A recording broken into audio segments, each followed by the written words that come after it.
और बड़ी खबर का रुख करते हैं। भारतीय जनता पार्टी की एक और लिस्ट सामने आ गई है। बड़ी खबर सबसे पहले फर्स्ट इंडिया पर भाजपा की एक और सूची, उम्मीदवारों की एक और सूची भारतीय जनता पार्टी ने जारी की है। चुनावों की तारीख नजदीक आ रही है और ऐसे में अब तस्वीरें और ज्यादा स्पष्ट। लोकसभा, अलग अलग राज्यों की लोकसभा सीटों पर होती जा रही है भारतीय जनता पार्टी की एक और लिस्ट जारी हो चुकी है। बड़ी खबर आपको बता रहे हैं क्योंकि अलर्ट था, सुबह से ही जानकारी आ रही थी कि भारतीय जनता पार्टी आज ही एक और सूची सामने ला सकती है, एक और सूची जारी कर सकती है और भारतीय जनता पार्टी की एक और लिस्ट जारी हो गई है। राजस्थान से भी कुछ चंद सीटें ऐसी हैं जिसमें उम्मीदें लगा रहे थे प्रत्याशी और कार्यकर्ताओं की ओर से जो मेहनत की जा रही थी उसकी भी उम्मीदें इस सीट से जुड़ी हो सकती है क्योंकि राजस्थान से भी कोई नाम सामने। और देखिए, दौसा से कन्हैयालाल मीणा को टिकट। बड़ी खबर आपको बता रहे हैं, भारतीय जनता पार्टी की एक और लिस्ट जारी। दौसा से कन्हैयालाल मीणा भारतीय जनता पार्टी के प्रत्याशी लोकसभा चुनावों को देखते हुए, और करौली धौलपुर से इंदु देवी जाटव। फर्स्ट इंडिया के संकेत एक बार फिर से सटीक।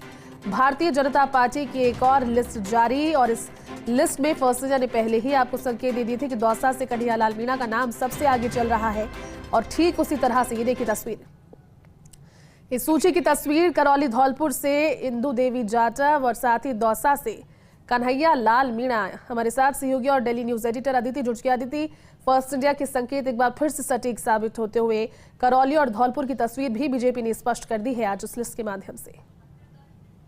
बिल्कुल, देखिए फर्स्ट इंडिया ने पहले ही बता दिया था कि करौली धौलपुर इंदु देवी जाटव और दौसा कन्हैयालाल मीणा। हालांकि कुछ दिनों पहले जब इससे 5वीं लिस्ट आई थी तब भी दौसा को होल्ड कर दिया गया था। उसमें जगमोहन मीणा का नाम था और साथ में कन्हैयालाल मीणा का नाम था। अब आप देखिए यहाँ पर किस तरीके से जो किरोड़ी लाल मीणा के भाई हैं जगमोहन मीणा, उनका नाम फाइनल राउंड में सीईसी में पहुंचने के बाद उसको होल्ड कर दिया गया और अब कन्हैयालाल मीणा को फाइनल कर दिया गया है।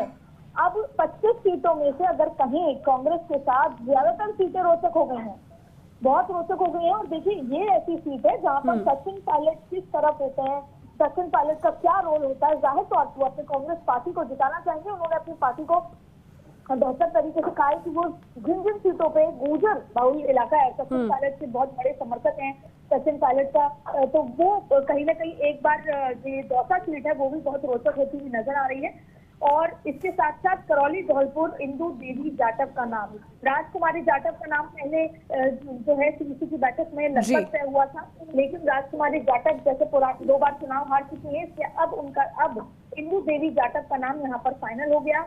ये भी जो है महिला है यहाँ पर, तो यानी पूरी भारतीय जनता पार्टी ने 5 महिलाओं को जगह दे दी है, यानी 25% महिलाएं यहाँ पर शामिल हैं।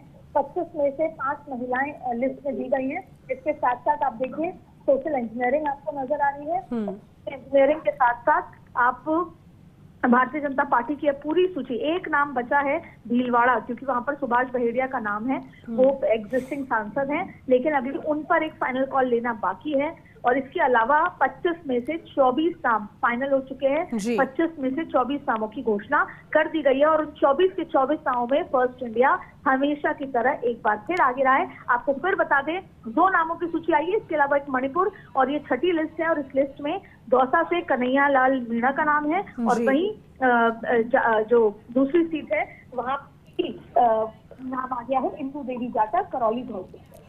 बिल्कुल अदिति, आप ठीक कह रहे हैं क्योंकि 24 नाम अब स्पष्ट हैं। अदिति, आपने सोशल इंजीनियरिंग का जिक्र किया यहाँ पर, तो धौलपुर और करौली और साथ ही दौसा, इन सीटों पर जब हम विपक्षी और जो कांग्रेस पार्टी की ओर से देखते हैं, जो तस्वीरें हैं, उस माध्यम से जब कोशिश की गई होगी सोशल इंजीनियरिंग को साधने की, तो कौन से पॉइंट्स को ध्यान में रखा है भारतीय जनता पार्टी ने इन नामों को सामने लाकर?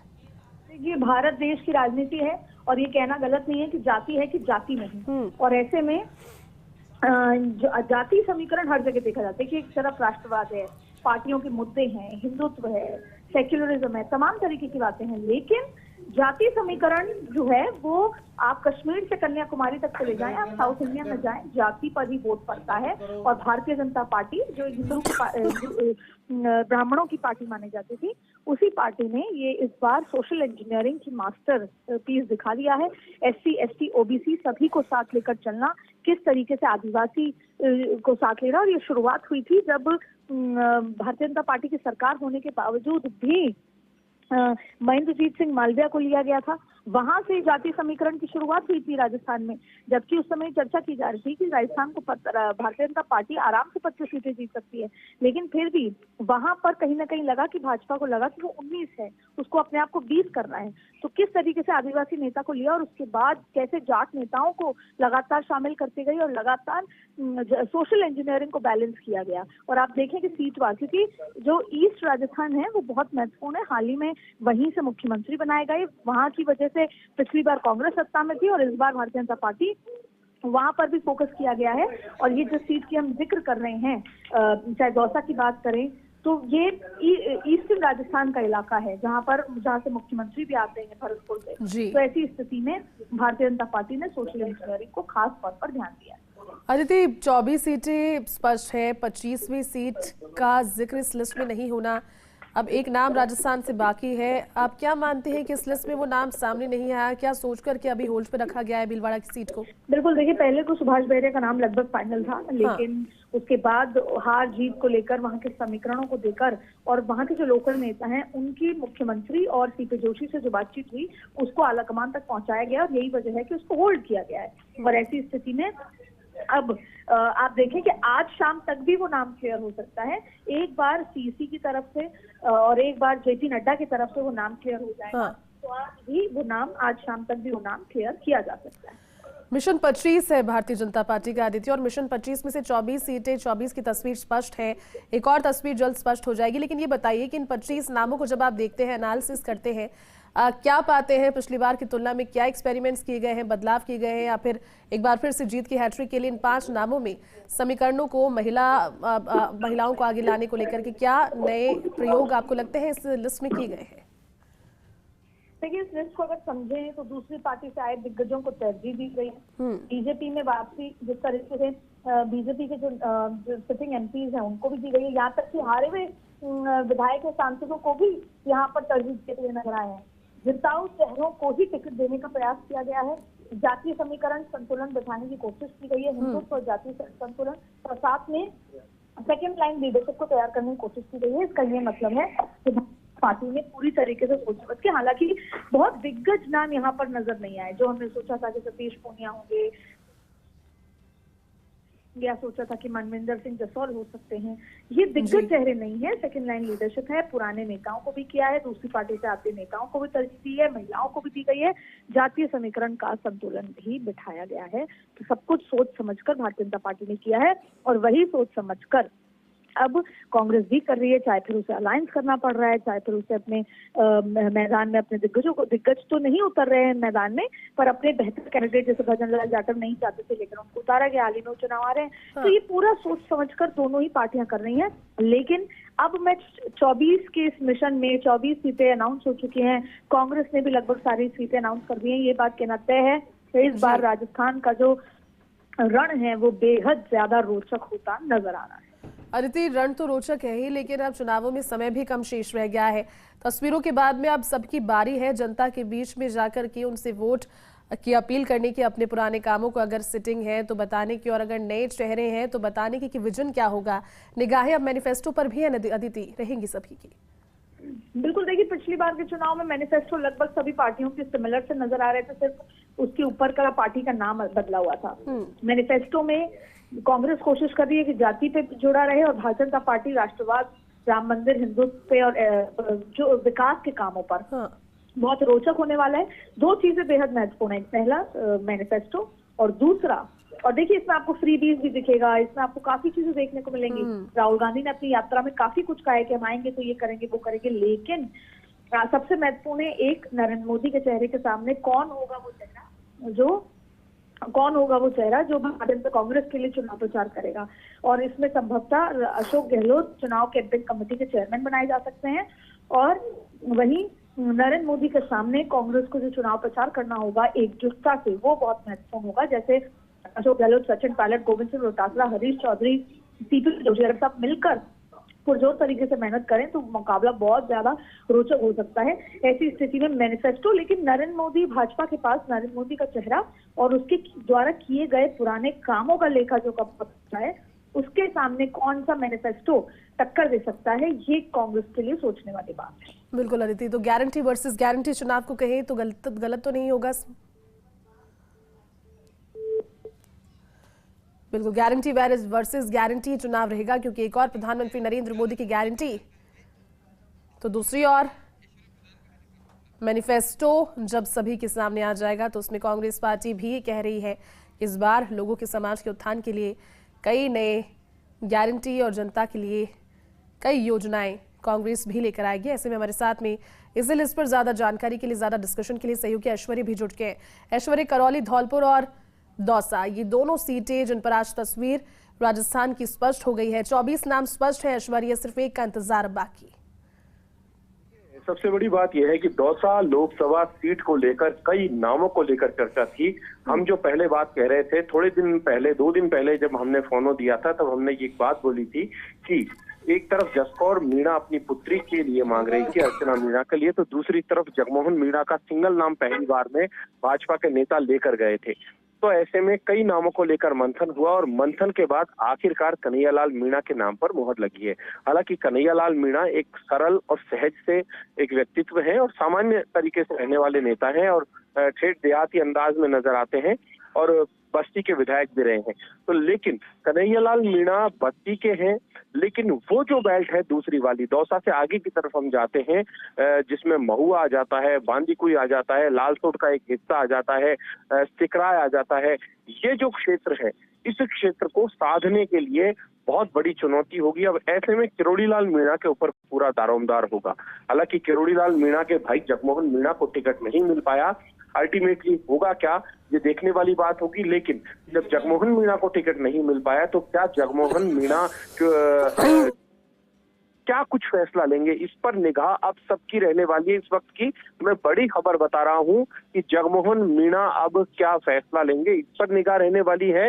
तो दूसरी तरफ यहाँ पर इंदु देवी जाटव को टिकट दिया गया है, जो लोकल करौली धौलपुर से ही है। और दूसरी बड़ी बात ये कि प्रधान रही है और एक सामान्य सी महिला है, ये भी जाटव समाज से है। पिछली बार खटीक समाज के मनोज राजौरिया को 2 बार मौका मिला, तो अब जाटव वर्सेस जाटव होगा, एक बाहरी और एक लोकल।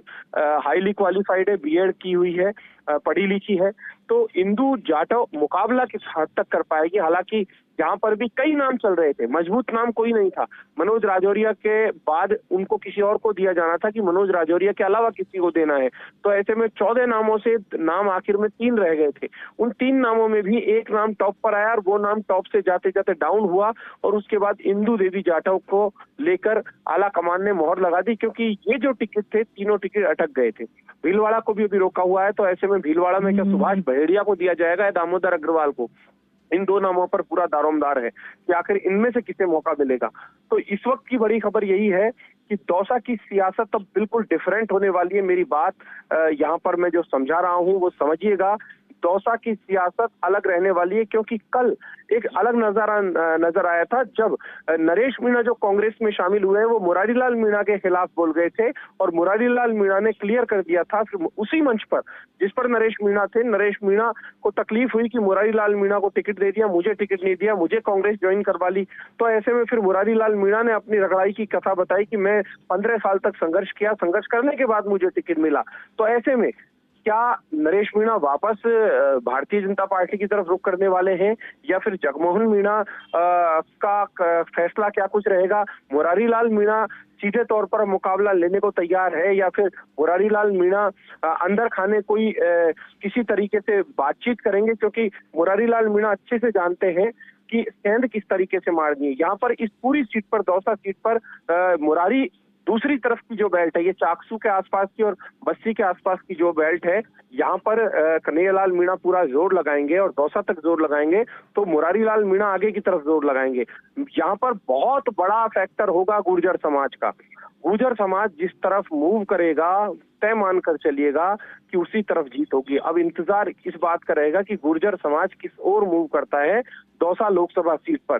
तो वहीं करौली धौलपुर सीट पर भी गुर्जर समाज, क्योंकि ये मीणा और गुर्जर समाज दोनों निर्धारण करेंगे, लेकिन बैरवा समाज भी कम नहीं है। अच्छी खासी संख्या में बैरवा समाज है करौली और धौलपुर में।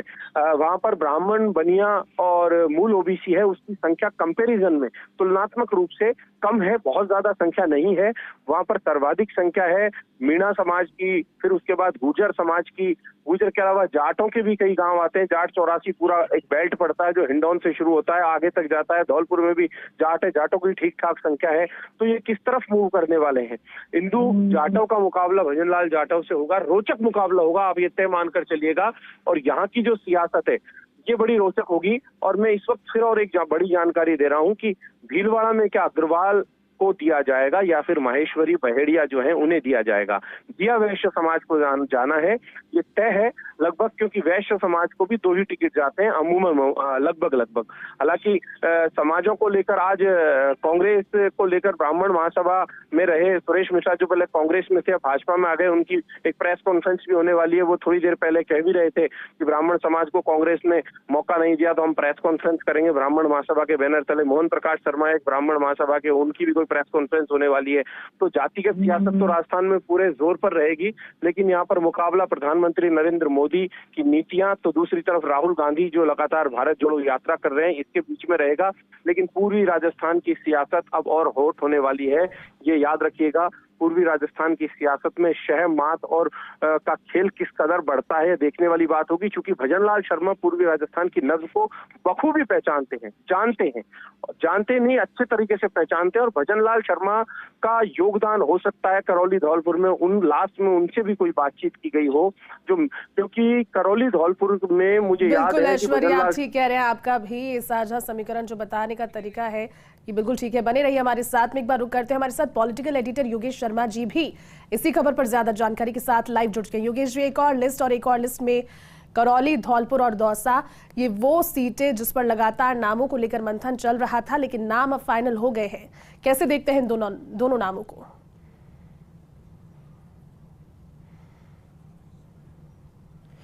देखिए, दोनों ही भारतीय जनता पार्टी के नज़रिए में सर्वे में सी कैटेगरी में सीटें मानी जाती रही। करौली धौलपुर की सीट और दौसा की सीट। दौसा में पिछली बार मुरारीलाल मीणा की पत्नी सविता मीणा ने चुनाव लड़ा था और बहुत कम अंतर से वो चुनाव हारी थी। और करौली धौलपुर से भी बहुत कम अंतर से कांग्रेस पार्टी चुनाव हारी थी। तो दोनों वो सीटें हैं जहां SC ST बहुल इलाके हैं और कहा जा सकता है कि बड़ी तादाद में यहाँ पर SC ST का पूरा वर्चस्व रहता है इन सीटों को लेकर। और ये पूरे राजनीतिक सिनेरियो की बात करें, जिस तरह के टिकट का वितरण हुआ, बीजेपी के अंदर का द्वंद्व था। एक बात ये भी आई थी कि क्यों ना गोलमा देवी को भी चुनाव लड़ा दिया जाए, लेकिन वहाँ भी बात नहीं बनी। और जगमोहन मीणा के नाम पर तो पहले से ही बीजेपी हाईकमान तैयार नहीं था। ऐसे में जब ये बात कहा जा सकता है जसकौर मीणा की बेटी को लेकर आई, तो वहाँ डॉक्टर किरोड़ीलाल मीणा को बुलाया गया था दिल्ली, और उन्होंने खुद ने चुनाव लड़ने से इनकार किया। और उसके पीछे भी कई कारण हैं। उसके पीछे प्यारीवास का जो मीणा हाई कोर्ट है वो भी एक बड़ा कारण है। और मुरारीलाल मीणा पूरे दौसा ज़िले के या पूरे पूर्वी राजस्थान के सबसे बड़े मीणा छत्रपों में उनकी गिनती होती है। सामाजिक तौर पर उनका बहुत ज़्यादा दखल अपने समाज में रहता है। अब इसी से अंदाज़ा लगाया जा सकता है कि न केवल मीणा बल्कि मीणा इलाकों से भी इतर जाएं तो अन्य समाजों के अंदर भी उनका प्रभाव है। और यही कारण है कि पूरे दौसा ज़िले के अंदर एकमात्र सीट कांग्रेस पार्टी ने अगर जीती है तो मुरारीलाल मीणा की जीती है। और दौसा शहर से भी उनको लीड मिली थी। ये भी एक बड़ी बात थी कि दौसा शहर से कांग्रेस के किसी उम्मीदवार को आज़ादी के बाद किसी चुनाव में लीड मिलना, मुरारीलाल मीणा वो शख्सियत भी रहे जिनको दौसा शहर से भी लीड मिली। और लगातार जीत का रिकॉर्ड भी उन्होंने दौसा के अंदर बनाया, मतलब जनरल की सीट पर और एक ST के नेता का रिकॉर्ड बनाना अपने आप में ये बहुत अहम था। तो ऐसे में कांग्रेस पार्टी के लिए तो सर्वमान्य नाम थे कि मुरारीलाल मीणा ही हमारे कैंडिडेट होंगे, लेकिन मुरारीलाल मीणा खुद तैयार नहीं थे। बाद में उन्हें अशोक गहलोत, सचिन पायलट ने मनाया, प्रदेश कांग्रेस अध्यक्ष गोविंद सिंह डोटासरा ने मनाया, उसके बाद वो तैयार हुए। और दूसरी ओर कन्हैयालाल मीणा ये वो नाम था जो बाद में बहुत अंतिम समय में बिल्कुल बीच के नामों के अंदर से निकला। दौसा लोकसभा क्षेत्र जो है उसमें बस्सी भी आता है, चाकसू भी आता है, और ये दोनों जो इलाके हैं इनसे बीजेपी को खासी उम्मीद रहती है। तो ऐसे में बहुत सोच विचार करके उस चेहरे को चुनावी समर में उतारा गया जो पार्टी के लिए डेडिकेटेड रहा, जो विधायक रहा। बस्सी से लगातार उन्होंने 4 चुनाव जीते, लेकिन ये कहा जा सकता है कि बस्सी में पिछले कुछ समय से उनको टिकट भी नहीं मिल रहा था और भी कई कारण थे जिसको लेकर ये कहा जा सकता है कि वो अपने पार्टी के अंदर व्यथित भी थे। बीच में उनकी पार्टी छोड़ने को लेकर भी चर्चाएं चली थी। हालांकि कन्हैयालाल मीणा ये कहा जा सकता है कि एक सहज और सरल उम्मीदवार हैं और मुरारीलाल मीणा भी सहज और सरल व्यक्तित्व के धनी है, तो दोनों ही जमीनी नेता हैं। और मुरारीलाल मीणा का यहाँ व्यापक जनाधार इसलिए कहा जा सकता है क्योंकि वो बांदीकुई के विधायक रह चुके। बांदीकुई से उन्होंने पहला चुनाव बहुजन समाज पार्टी के टिकट पर जीता था। हालांकि परंपरागत रूप से वो कांग्रेसी रहे। राजेश पायलट परिवार से उनकी निकटता रही। राजेश पायलट के वो निजी सहायक के तौर पर उन्होंने अपना राजनीतिक कैरियर शुरू किया था और उसके बाद वो रमा पायलट, सचिन पायलट और पायलट परिवार के एक बड़े हरावल दस्ते के तौर पर, एक प्रमुख सेनापति के तौर पर उनको पूर्वी राजस्थान और दौसा में जाना जाता है। तो वहीं कन्हैयालाल मीणा संघनिष्ठ चेहरा है और विचार परिवार की पसंद के तौर पर उन्हें देखा जाता है। एक ईमानदार नेता, पार्टी के प्रति वफादार नेता के तौर पर उनकी गिनती होती है। जैसा कि अब उस पूरी दौसा की राजनीतिक पिक्चर में डॉक्टर किरोड़ीलाल मीणा का रोल बेहद अहम रहने वाला है। हालांकि वो सवाई माधोपुर से विधायक हैं और सरकार में मंत्री हैं, लेकिन उनके भतीजे राजेंद्र मीणा महुआ से विधायक हैं। और आपको बता दें कि मुरारीलाल मीणा का प्रभाव दौसा विधानसभा में, बांदीकुई में और महुआ के अंदर है। महुआ में इसलिए है कि बांदीकुई जब परिसीमन हुआ था तो बांदीकुई से निकली जो मीणा बहुल पंचायतों की थी, तकरीबन 5 पंचायतें ऐसी रही जो महुआ विधानसभा में शिफ्ट हुई थी और तभी से इन पट्टियों पर खुद मुरारीलाल मीणा का गांव भी इसी मीणा पट्टी के अंदर आता है। तो कहा जा सकता है कि इस पूरे बेल्ट पर 3 विधानसभाओं में सीधा प्रभाव उनका रहता है। किस तरह से उनको एससी वर्ग वहाँ सपोर्ट करता है और गुर्जर मतदाता, क्योंकि तकरीबन 3 लाख से ऊपर यहाँ गुर्जर मतदाता है दौसा लोकसभा सीट पर, तो उसका रुख क्या रहता है। क्योंकि पायलट परिवार के प्रति मुरारीलाल मीणा की जो आस्था रही है वो एक यहाँ पर बड़ा फैक्टर होगा कि किस तरह से गुर्जर मुरारीलाल मीणा की तरफ मुखातिब होता है या स्वतंत्र रूप से भारतीय जनता पार्टी की तरफ जाता है। क्योंकि 3 विधायक यहाँ पर देख सकते हैं। अगर पूरे दौसा लोकसभा सीट को, लोकसभा क्षेत्र को देखें तो थानागाजी भी दौसा लोकसभा में आता है। वहाँ पर कांति मीणा जो है वो कांग्रेस पार्टी के विधायक हैं और महुआ से बीजेपी के विधायक राजेंद्र मीणा है। बांदीकुई से भागचंद टाकड़ा है, वो बीजेपी के विधायक हैं। विक्रम बंसीवाल सिकराय से बीजेपी के विधायक हैं और प्रसाद लाल मीणा को चुनाव हराकर लालसोट में भी बीजेपी के ही विधायक है। तो कहा जा सकता है कि बीजेपी का अभी लोकसभा सीटों पर बोलबाला है, लेकिन इस पूरे दौसा लोकसभा सीट का जो राजनीतिक मिजाज है वो कहा जा सकता है बीजेपी के लिए परेशानी का सबब रहा है। इसीलिए 2 प्रचंड लहर जो नरेंद्र मोदी की चली थी उस वक्त भी दौसा लोकसभा सीट पर बेहद कम अंतर से यहाँ पर कांग्रेस पार्टी चुनाव हारी थी। करौली धौलपुर का भी इसी तरह का मिजाज है। यह एससी बहुल इलाका और यहाँ पर दोनों उम्मीदवार जाटव समुदाय से सामने आए हैं, चाहे कांग्रेस पार्टी के उम्मीदवार हो चाहे बीजेपी से उम्मीदवार हो। किस तरह से बाकी जातियाँ यहाँ पर इस पूरे चुनाव को देखती हैं, क्योंकि जाटव कम्युनिटी यहाँ बड़ी संख्या में है, लेकिन जो अदर देन एससी कम्युनिटी है वो किस तरह से किस पार्टी को सपोर्ट करती है। कांग्रेस पार्टी का यह नेचुरल वोटर रहा है। परंपरागत रूप से करौली धौलपुर में भी मीणा गुर्जर बहुल इलाके हैं, तो वो किस तरफ जाते हैं इन पर बहुत ज़्यादा सरोकार होगा। और दोनों ही क्षेत्रों में ब्राह्मण मतदाता भी बड़ी संख्या में है, तो उनका भी क्या रोल रहेगा इस पर भी काफ़ी कुछ डिपेंड करेगा।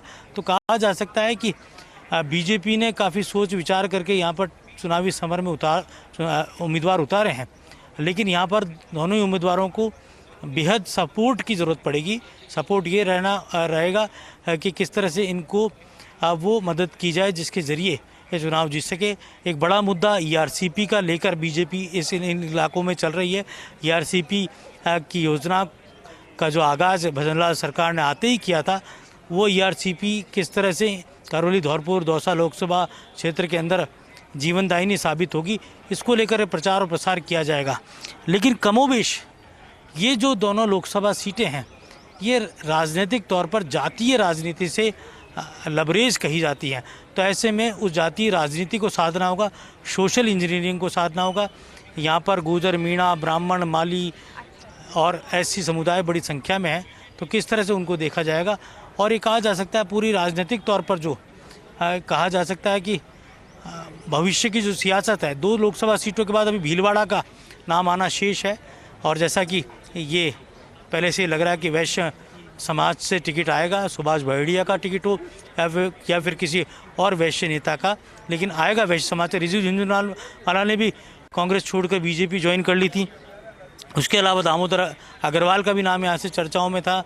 इसके साथ ही अन्य वैश्य नेताओं का भी नाम यहाँ से चर्चाओं में है। तो क्या माहेश्वरी को टिकट दिया जाएगा या गैर माहेश्वरी को टिकट दिया जाएगा, ये बहुत अहम इन सीटों पर रहने वाला है।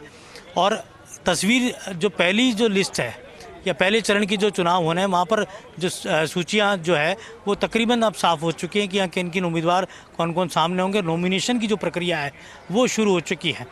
तो ये कहा जा सकता है कि दौसा की सीट और करौली धौलपुर दोनों ही जो सी कैटेगरी में जिनको बीजेपी ने रख रखा था वो भी आज घोषित कर दिए जा चुके हैं वहाँ के नाम। तो चुनाव पूरी तरह आमने सामने हो गया। करौली धौलपुर में भजन लाल जाटव जो कांग्रेस सरकार में PWD मिनिस्टर थे, उनके सामने बिल्कुल नए चेहरे के तौर पर इंदु जाटव को चुनावी समर में उतारा गया है, जो कि पंचायत की राजनीति से आई है। पंचायत की राजनीति से अब वो किस तरह संसद तक पहुंचेगी और भजनलाल जाटव को क्या वो शिकस्त दे पाएगी। और भजनलाल जाटव जो विधानसभा का चुनाव हार गए थे, लेकिन अब पार्टी ने उन्हें लोकसभा का टिकट दिया है। यहाँ पर और भी कई फैक्टर महत्वपूर्ण होंगे। सबसे बड़ी बात दौसा लोकसभा सीट की तो मैंने आपको काफ़ी कुछ चर्चा करके बताया कि किस तरह वहाँ का मिजाज रहने वाला है। लेकिन यहाँ पर मुझे लगता है कि और भी बीजेपी को मेहनत इसलिए करनी पड़ेगी इन सीटों को लेकर कि यहाँ का ट्रैक रिकॉर्ड अलग तरह का रहा है। यहाँ दोनों ही यहाँ पर पार्टी बीजेपी का खास तौर पर जो संगठनात्मक जो यहाँ का मजबूत काडर होना चाहिए था, उसकी भी मजबूती की आवश्यकता यहाँ पर बीजेपी को पड़ेगी, क्योंकि इलाके अलग तरह की राजनीति के लिए जाने जाते हैं। और दूसरा, भजनलाल शर्मा मुख्यमंत्री हैं और खुद भरतपुर से आते हैं, इन इलाकों के बारे में बखूबी जानते हैं। तो मुझे लगता है कि उनका फैक्टर भी यहाँ पर काम आएगा कि भजनलाल शर्मा की रणनीति के तहत यहाँ जो काम हुए पिछले कुछ महीनों में भजनलाल सरकार आने के बाद, वो कामों को गिनाने का बीजेपी के पास मौका रहेगा। किस तरह से बीजेपी के नेता यहाँ गिना पाते हैं। और देखिए, यहाँ सबसे बड़ी बात है, दोनों ही सीटों से दोनों ही मौजूदा सांसदों के टिकट काट दिए गए हैं। तो भारतीय जनता पार्टी एक लंबी सूची हो गई सांसदों के टिकट काटने को लेकर। और हम जयपुर में खड़े हैं इस वक्त, तो जयपुर के सांसद रामचंद्र मोहरा का टिकट कट गया। तो वहीं पर करौली धौलपुर से मनोज राजौरी का टिकट कट गया और जसकौर मीणा का दौसा से टिकट कट गया। तो दोनों ही बड़े टिकट थे। जसकौर मीणा की बेटी को भी चुनावी समर में टिकट नहीं मिला और ये मुझे लगता है डॉक्टर किलवाड़ मीणा का कैंप था, वो इस टिकट के खिलाफ भी था। तो यही एक बड़ा फैक्टर रहा कि उनको टिकट नहीं मिला। अब किस तरह की सियासत यहाँ देखने को मिलेगी, कितनी टक्कर बस्सी के पूर्व विधायक कन्हैया लाल मीणा यहाँ मुरारी लाल मीणा को दे पाएंगे, क्योंकि जैसा मैंने ये कहा कि मुरारी लाल मीणा का 3 विधानसभा सीटों पर सीधा प्रभाव है। और उन सीधा प्रभाव इसलिए भी है क्योंकि वो ज़मीनी राजनीति यहाँ बरसों से कर रहे हैं दौसा ज़िले के अंदर, और उनको टक्कर कन्हैया लाल मीणा देंगी। तो एक चौंकाने वाली बात बीजेपी के परिणामों के साथ जुड़ी रही है। और पिछला चुनाव बहुत कम अंतर से कांग्रेस पार्टी यहाँ हारी थी। तो कांग्रेस पार्टी की उम्मीदें हैं कि मिशन 25 को अगर कोई सीटें रोक सकती हैं तो पूर्वी राजस्थान की ये 2 सीटें भी उनमें शुमार हैं जो बीजेपी के मिशन 25 को रोक सकती हैं।